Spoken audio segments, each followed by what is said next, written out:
ప్రజల్ని కష్టాల పాలు చేయటమే లక్ష్యంగా పెట్టుకున్న చంద్రబాబు బుద్ధి తెచ్చుకున్నట్లుగా నటిస్తున్నారు. మొన్నటి వరకు వాలంటీర్లపై విషం కక్కి ఇప్పుడు వారిపై ప్రేమను కురిపిస్తున్నారు. అవ్వాతాతలకు పెన్షన్లు ఇవ్వకుండా అడ్డుకొని రాక్షసానందం పొంది ఇప్పుడు తనకు సంబంధం లేదంటున్నారు. తాము అధికారంలోకి వచ్చాక కూడా వాలంటీర్లను కొనసాగిస్తామని చెప్తున్నారు. పైగా వారికిచ్చే గౌరవ వేతనాన్ని కూడా పెంచుతామని నమ్మించే ప్రయత్నం చేస్తున్నారు. మోసం చేయటంలో నెంబర్ 1గా గుర్తింపు తెచ్చుకున్న చంద్రబాబును ఎవరైనా నమ్ముతారా? Positive story.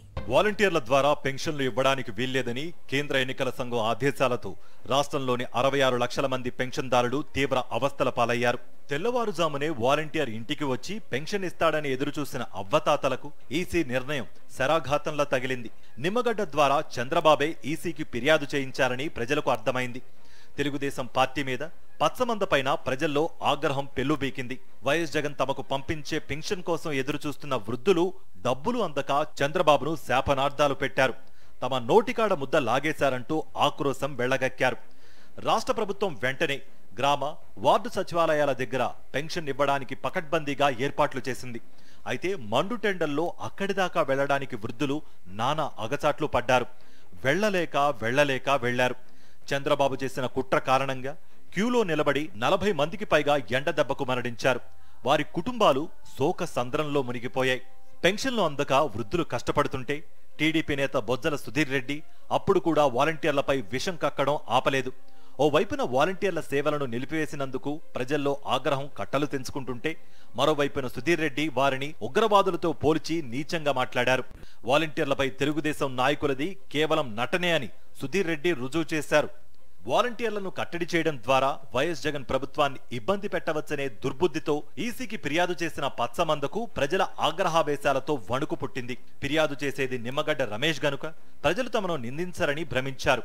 కానీ రాష్ట్ర రాజకీయాల్లో చంద్రబాబు వంటి నయవంచకుడు ఎవరూ ఉండరని, అన్ని వ్యవస్థల్లోకి చొచ్చుకుపోయిన పచ్చమంద చేసే అరాచకాలు అన్నీ ఇన్ని కావని ప్రజలు ఎప్పుడో గ్రహించారు. అందుకే రాష్ట్ర ప్రభుత్వాన్ని ఇబ్బంది పెట్టడానికి పచ్చగుంపు మొత్తం పనిచేస్తోందని ఎల్లో గ్యాంగ్ కు బుద్ధి వచ్చేలా రోడ్ల మీదకు వచ్చి ఆందోళన చేశారు.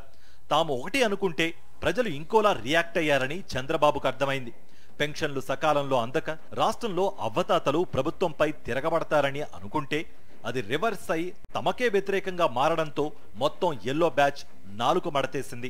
2.5 లక్షలకు పైగా ఉన్న వాలంటీర్లు తమకు వ్యతిరేకంగా మారిపోయారనే విషయాన్ని చంద్రబాబు బ్యాచ్ ఆలస్యంగా గ్రహించింది. తమ తప్పు దిద్దుకోవడానికి ప్రభుత్వం మీద ఎదురు దాడికి దిగింది.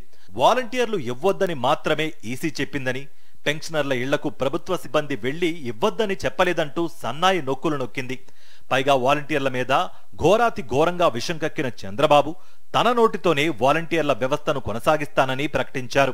ఉగాది రోజున నిర్వహించిన కార్యక్రమంలో మాట్లాడుతూ తాము అధికారంలోకి వస్తే వాలంటీర్లకు ఇచ్చే గౌరవ వేతనాన్ని 5,000 నుంచి 10,000 వరకు పెంచుతామని కూడా చంద్రబాబు హామీ ఇచ్చారు.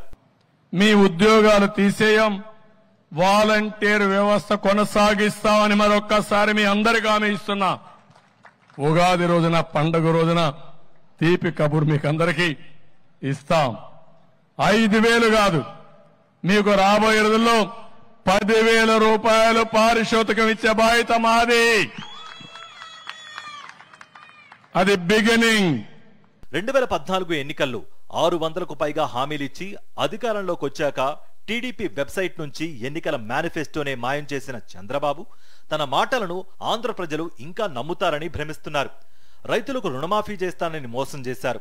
నిరుద్యోగ భృతి ఇస్తానంటూ ఎన్నికలకు 2 నెలల ముందు కొద్ది మందికి ఇచ్చారు. మహిళల స్వయం సహాయక బృందాలకు ఇచ్చిన రుణమాఫీ విషయంలో కూడా మోసం చేశారు. ఇలా రాజకీయ జీవితం అంతా వెన్నుపోట్లు, వంచన, మోసంతో గడిపేసిన చంద్రబాబు తన రాజకీయ చరమాంకంలో కూడా ప్రజల్ని మోసం చెయ్యాలనే చూస్తున్నారు. అధికారంలో ఉన్నప్పుడు ప్రజల్ని దగా చేసిన చంద్రబాబు మళ్లీ ప్రతి ఇంటికి బెంజు కారు ఇస్తానని హామీలిస్తున్నారంటూ సీఎం వైఎస్ జగన్ మేమంతా సిద్ధం సభల్లో చేస్తున్న కామెంట్స్ నిజం చేస్తున్నారు.